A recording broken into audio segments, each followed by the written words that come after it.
Welcome to the Ultimate Acrylic Pouring Guide, where today you'll be learning about how to thin your paint, the difference between lacing versus cells, all different recipes, and when to use a pillow or base paint.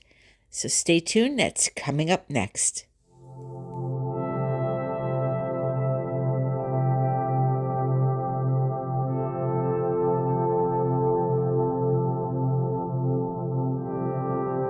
Hello, my friend, and welcome to the ultimate guide for acrylic pouring.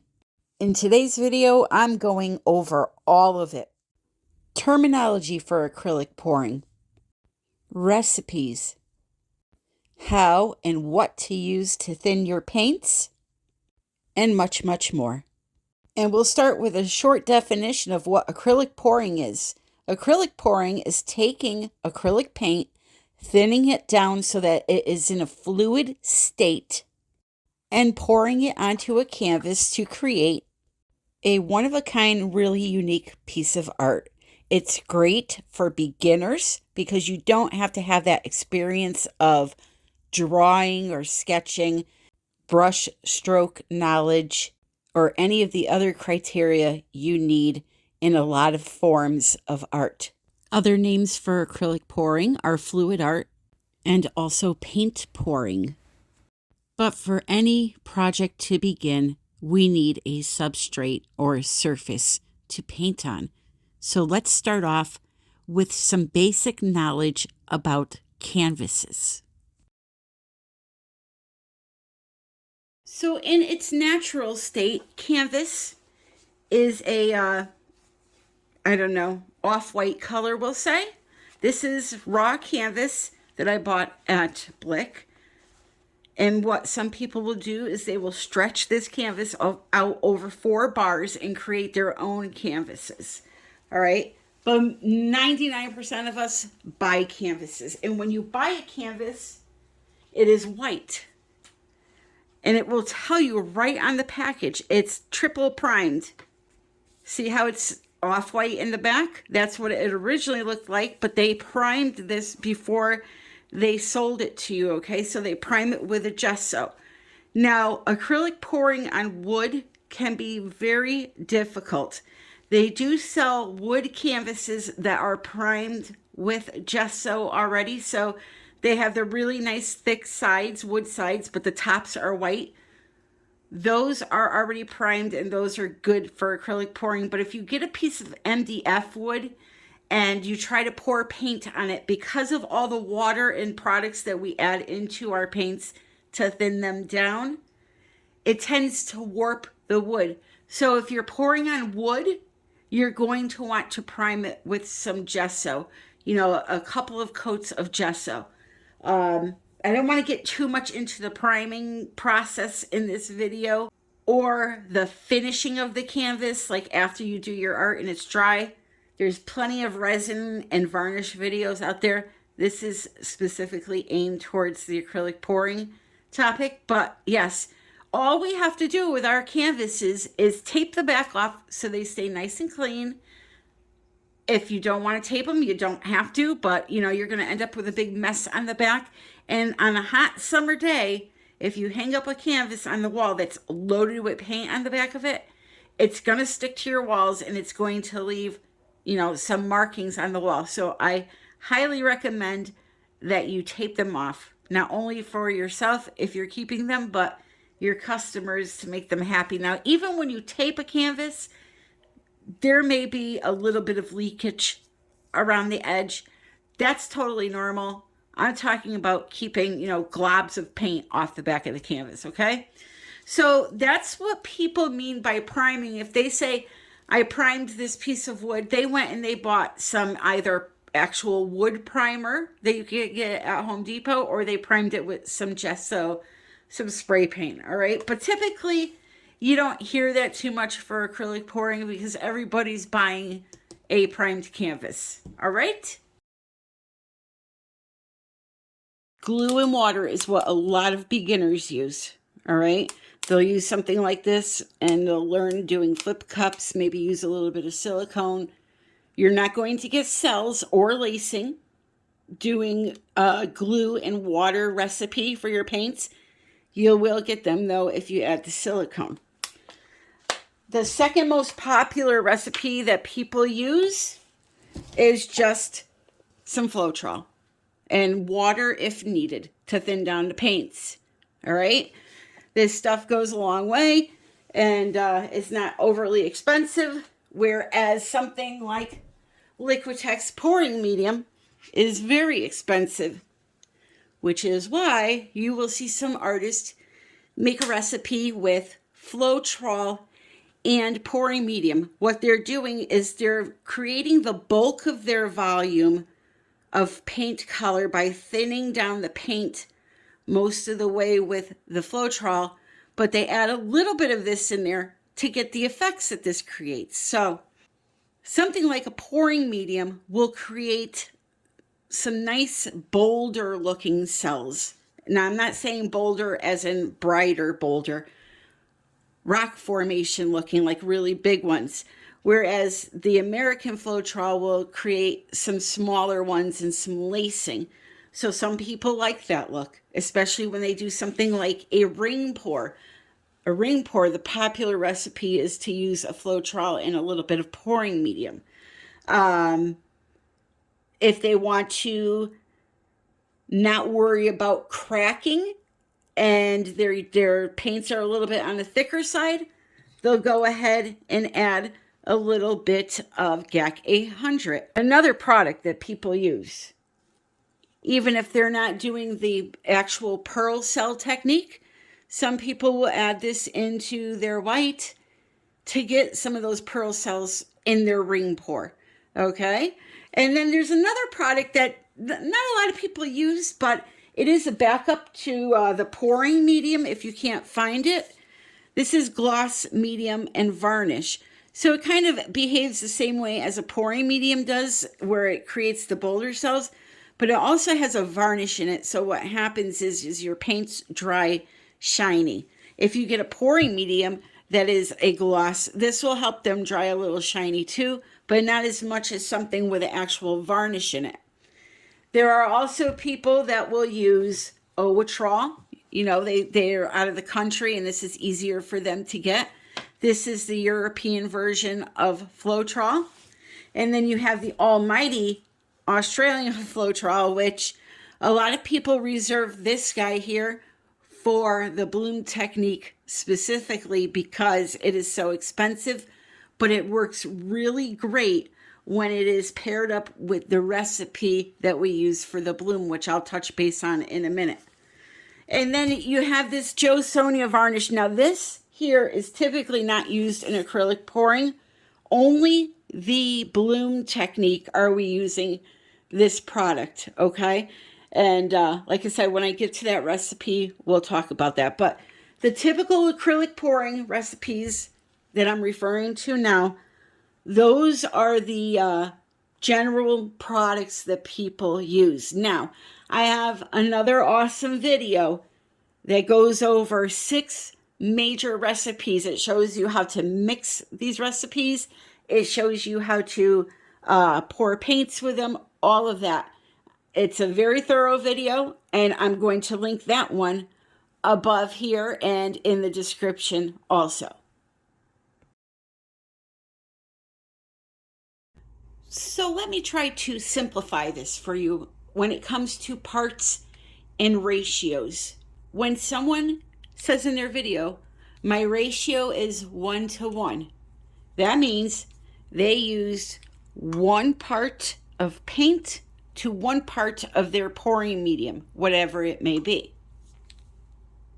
Now, what does that tell you, the viewer? It does not tell you anything. Is it 8 ounces and 8 ounces? Is it 3 ounces and 3 ounces? Is it 1 ounce and 1 ounce? You see what I mean? And the reason why people don't tell you a lot of times in their videos is because it's kind of irrelevant. If somebody says they used 1 part paint to 1 part pouring medium, or their ratio is 1:1, it means whatever amount of paint you want to make, whether it be a big cup of that color or a little cup of that color, you need to use the same amount of paint and pouring medium to fill up the cup, if that makes sense. So a lot of times when I make my colors, I like to make them so that I have them on hand for the future. So a 1-to-1 ratio for me would most likely be 4 ounces of paint and 4 ounces of pouring medium. Somebody may like to just make enough for this one painting they're doing, so they'll use an ounce of paint and an ounce of pouring medium, and therefore end up with 2 ounces of colored paint in their cup by the time they're done, which is just enough for the project that they're doing. So it's up to you to figure out how big that part is going to be when you're mixing your paint. But the important part that you get out of the video is that you know they used only 1 part of their pouring medium to 1 part of their paint. Or if they use 1 part paint to 3 parts of their pouring medium, you know that you fill that 1 cup up with paint and you fill this cup up 3 times with pouring medium, pour it into your paint, mix it around, and that's the recipe they're using. However, I'm going to repeat this. I've said this a million times before.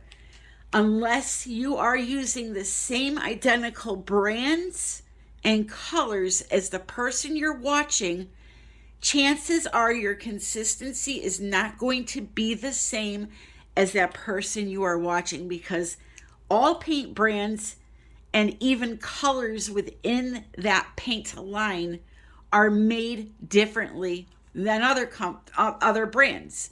You know, Golden makes their colors differently than Liquitex does. So understanding consistency is key. And the way that you learn consistency and figure out exactly how thick the paint needs to be for each technique is by watching the video that I made. I made a video called the Consistency Chart Gauge. I can't remember what I titled it. It's going to be in the description, and hopefully I remember to pop it right up here. You see this little white bar that pops up. If you're on a desktop or a phone, you can click on that with your mouse and it'll take you to this video I'm talking about. I went through and I showed you what the consistency should be for each and every technique that is out there. Okay? And basically it boils down to 4 categories. You have your thickest consistency, which is the Plume technique. You have the second category, which covers pretty much mostly all techniques in acrylic pouring, except for the third category, which is the Dutch pour, and the fourth category, which is the pearl technique. Those 2 last categories, the Dutch pour and the pearl cells, those are the 2 thinnest out of all of the acrylic pours. But, you know, like I said, one being the Plume is thickest, okay? And then you have category 2 here,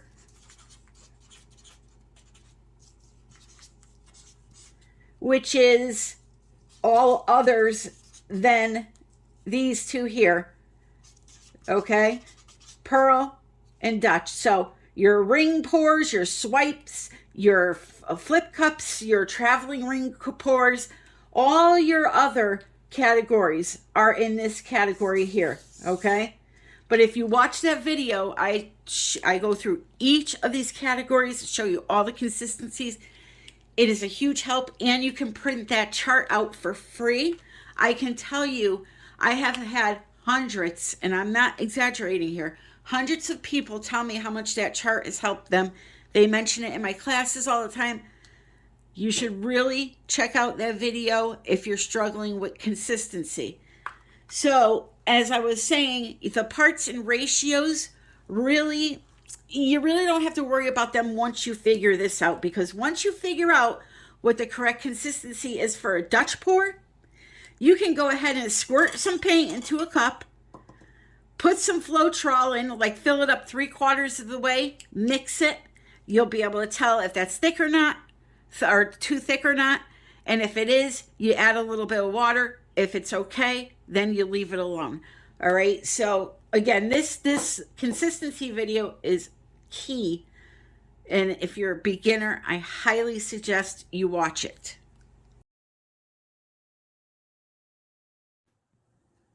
So let's talk about cells versus lacing, because there is a huge difference.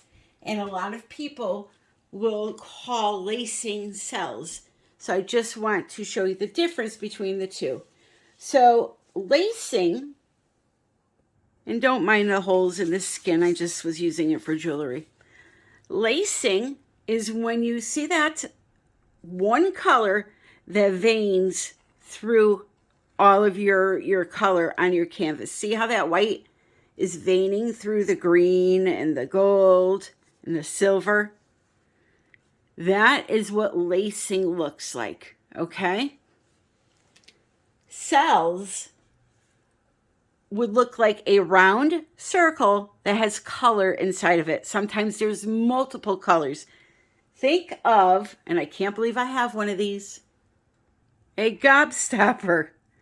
It's a candy that has, when you crack it open, has color inside of color inside of color, okay? That's what a cell looks like. So let me show you here. See how we have these round circles and there's color inside of them? That is what cells look like. So you can see the difference. There's a very big difference. To get the lacing look, the easiest way to get the lacing look is by swiping a color over the top of colors. The easiest way to get cells is to know your recipes. And like I said, using something like American Floetrol will create cells. Using something like American Floetrol and a pouring medium combined will create some nice big bolder cells and smaller cells. Do your homework. Look to see, what that artist is using when you find a painting that you absolutely love. Education in this field is the most important thing. I know a lot of people look at this art and they say, oh, it's so easy. I've had so many comments where, oh, my 2-year-old could do that. Yeah, trust me, they cannot. There's actually a lot of science involved in this, and doing your homework and experimenting are the two things that will lead you down the path to success. And trust me, you're going to have failures. Do not get frustrated. If you find yourself getting frustrated, walk away for a day or two and come back with a fresh mind. It will all come together for you and you will be a pouring success, I promise. So now that I showed you the difference between cells and lacing, let me show you the difference between a pillow paint and a flood coat, aka base coat. This is a big old bucket of leftover paint that I have that I've just been dumping in. They're all different colors. I use this for demonstration purposes. A flood coat or a base coat, they mean the same thing, is when you take whatever color base you want your painting to have, whether it be white, black, purple, green, multicolored like this, and you pour it on the canvas. You go ahead and you tilt the canvas around until it's completely covered with this paint. If you don't add enough, like I didn't add enough here, you can go ahead and add some more. And you just merely want to, cover the entire canvas. That's what's considered flood coating or base coating your canvas. You're putting a base of paint or a flood of paint on the canvas to cover it. If you're a beginner and you're having a problem with knowing how much paint to leave on the canvas, and you're spreading it with a spatula, get rid of the spatula. Do what I'm doing right here. It'll be a lot easier. Okay? Yes, you're going to lose some, but you're going to be ensured that you have a nice, flat, level surface, and you're not going to ruin your painting because you left too much paint on it and it cracks. Okay? So that is a flood coat. And at this point, you would proceed to add your colors, you know, whatever you're doing. I'm not making art here, but whatever you're doing, you would proceed to do that, and then, you know, follow the instructions from whatever video you watched, whether it be tilt or swipe, flip it upside down, rack it, whatever the directions may be, you know. That is a flood, or as some call it, a base coat. To use proper terminology, base and flood coats are done with acrylic paints. The term pillow paint is only to be associated with the Plume technique, and you are using a house paint. This is a pillow paint. It's a white house paint that you would use for your walls. Totally different than the paints we use in acrylic pouring. We use acrylic paints. These are latex paints. So this is, again, just for this one Plume technique, we are using a white house paint. And the reason why it's called a pillow paint is because of this. We take the white house paint, we don't do anything to it. We just open the can and either transfer it to something that's easier to hold like I do, or you could ladle it right out of the can, and you pour a puddle right in the center of the canvas. We are not tilting it this time. So it just sits there in the middle like a pillow for your colors. All right. And if you were doing the Plume, you would put your colors in the center here. I'm just demonstrating with, you know, 2 golds.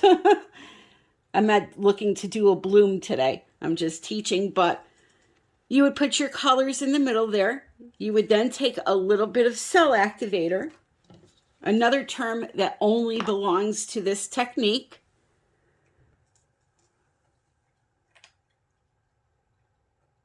Put it right in the center, and then you would blow with your mouth, form some flower petals, and then once you were done blowing, you would tilt it around and get all that excess paint off the canvas. I'm not a blower, I'm a swiper. I have a very hard time blowing. That just does not sound right. I like to swipe, okay? So you can swipe your colors. You can blow them. You can do whatever you want with them. And then you can take this canvas and tilt it around to get all that paint off. Now, obviously, I'm not trying to create art here. I'm just making a mess demonstrating, but you get the gist. So I thought I'd do a little demonstration for you on swiping and tilting, but also take a moment to talk about Cell Activator. That is the black paint that you're seeing me pour on the canvas right now. The reason why people will use a Cell Activator with a Plume technique is because you are in control of where the lacing and cells appear. Now, the term Cell Activator should only be used with the Plume technique. If you're seeing somebody do an acrylic pour with acrylic paints and they are not using a pillow paint, they are doing a ring pour, and like I said, their paints are mixed with just regular acrylic pouring ingredients like American Floetrol, things like that, they should not be talking about a Cell Activator. A Cell Activator is mixed with acrylic paint and Australian Floetrol and is used only in this technique. Now, where it becomes confusing is you can technically use the Plume recipe to do other techniques. So it's very important to look at the description to see what paints they are using. But generally, as a beginner, you want to stick to using the right products for the right techniques. So here's a little close-up of the swipe I did. And yeah, it's a very fun technique, but it is an advanced technique because of the recipes. So watch that tutorial that I have on my channel. I will link it in the description. And like I said, try to learn the easier techniques first before jumping into this one. So now let's go over some popular recipes that people use in acrylic pouring. You have the American Floetrol and water recipe, the glue and water recipe. You also have professional pouring mediums that you can use on their own. You can combine ingredients such as Floetrol, pouring medium, and GAC. Those are all for regular acrylic pouring techniques. And then you have here the Plume technique, where you use a white house paint, an untinted house paint, Australian Floetrol, and gloss varnish. Okay, so back in the beginning of the video, I told you that a lot of times artists will experiment with recipes and they will kind of use different products for different reasons. So today what I'm going to do is I'm going to use 3 products I generally never use together just to see how they behave and how they perform. Now, I know that they will be able to perform an acrylic pour. I have no doubt about that. What I don't know is if they're going to create some kind of a special effect. They will dry fine together as long as you have the paints at the right consistency. Again, that consistency video is a huge help if you don't know what that is. Or I should say you don't know what the right consistency looks like or feels like. So today, instead of just thinning down some paint with American Floetrol, I'm going to use these products to create my own little pouring medium. And then I'm going to thin my paints down with that. So let me explain what I have here.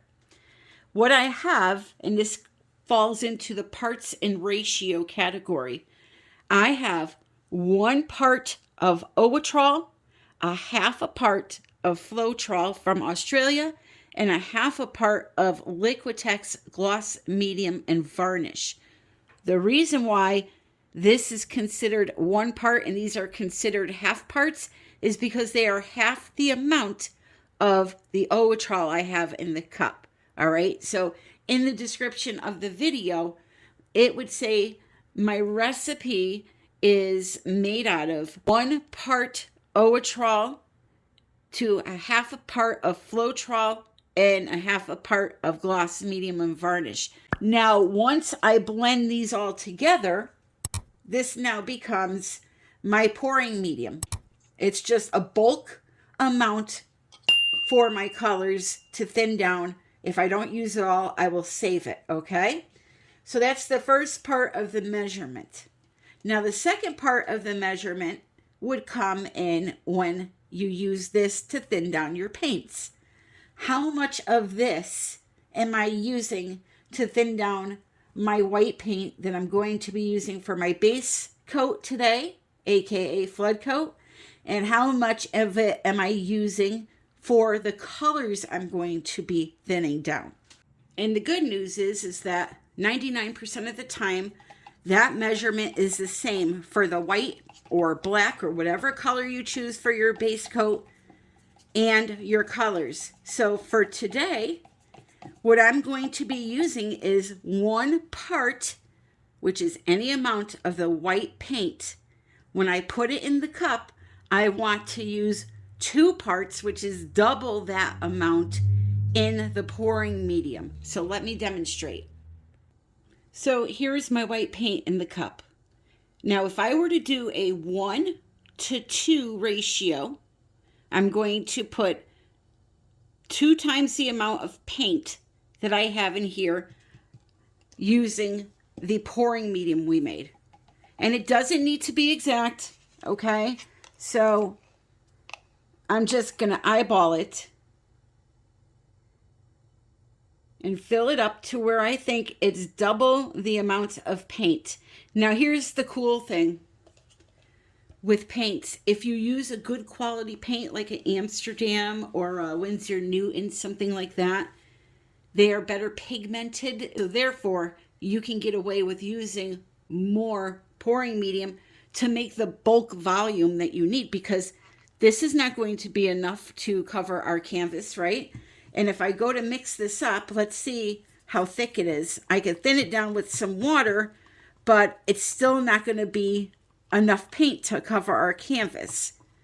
Let me break in here and say that we could use more paint to make more volume, but paint is more expensive than Floetrol and these other products.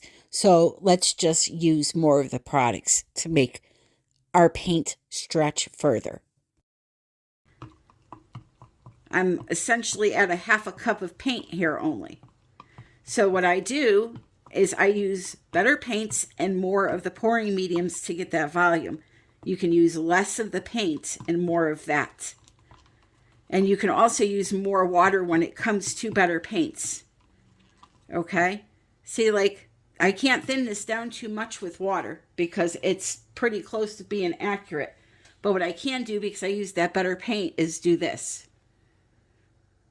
And now I'll end up with a full cup of white paint and plenty to cover my canvas.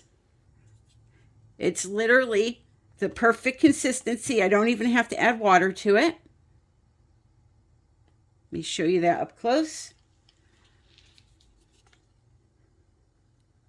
And once you learn the consistencies of these different techniques, what the paints need to be,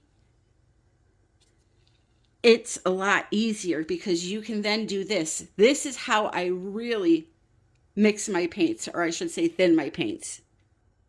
Here is some ultramarine blue by Amsterdam. I put about a tablespoon of it in the cup. I take my products. What I'll do is just put a squeeze of that in there. A little bit of that in there. Fill the cup up about 3/4 of the way with the Owatrol. Mix it. And then, because I know what the consistency should feel like, if it's not thin enough, I will add a little bit of water until it gets there. So you see how much easier that is versus measuring out parts. I don't measure out parts.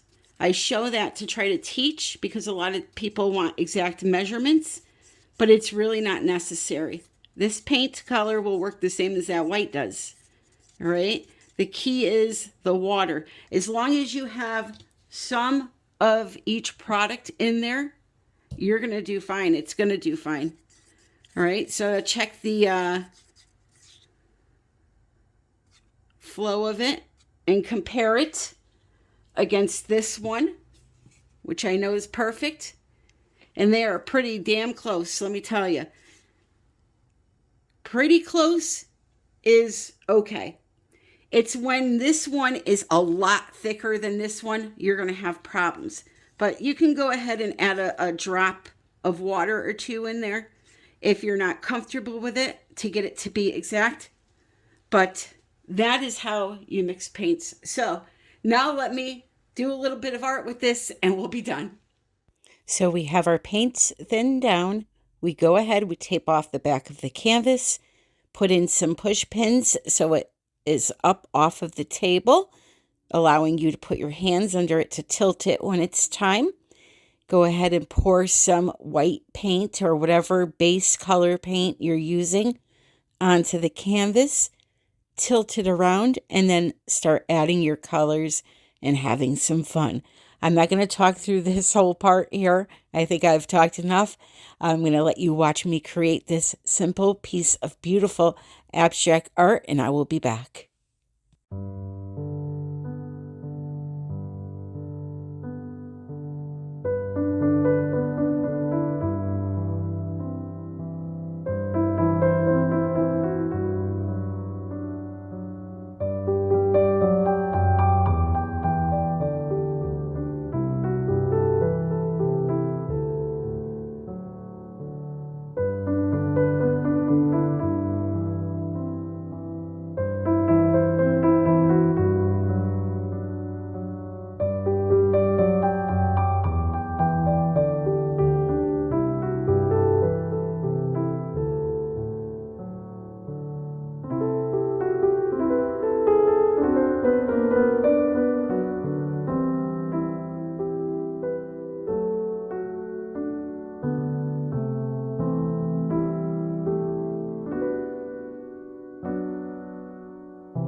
So there you go, a very simple piece of fluid art. Very elegant looking. When it dries, you could come back in and maybe add a little gold leafing along the trailways. You know, use your imagination. It's just, it doesn't have to stop when this dries. You can keep working on it and create some magical paintings. I've released quite a few videos doing that. If you want to check those out, they're on my channel. I've done fish paintings and butterflies, dragonflies, mushrooms, all cool kinds of things. But did you see what I was doing there with the torch? I was creating this micro lacing. That's what I like to call it, this really tiny little fizzy looking effect. But this recipe worked really nicely together.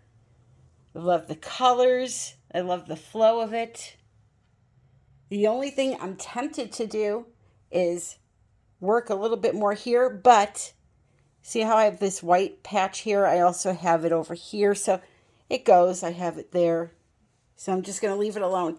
A lot of times I screw things up because I just want to keep playing with them, and I'm going to leave it alone and enjoy it. I hope you enjoyed this video. I hope more than anything that it helped clarify some things for those that are confused. I hope that you come back and visit me again. If you want to know when my next video comes out, please remember to subscribe and hit the notification bell. Most importantly, even viewers that have been subscribed to me forever, the notification bell has been updated, and it switched everybody's notifications over to personalized. So make sure you go in there and check off the word all instead, so that you get all the notifications from my channel. Be sure to check out the description for upcoming classes here in Connecticut and product discounts, all types of information. All right? I love you all. Thank you for joining me. And until the next time, which will be next Sunday, 3:30 p.m. Eastern Standard Time, happy pouring.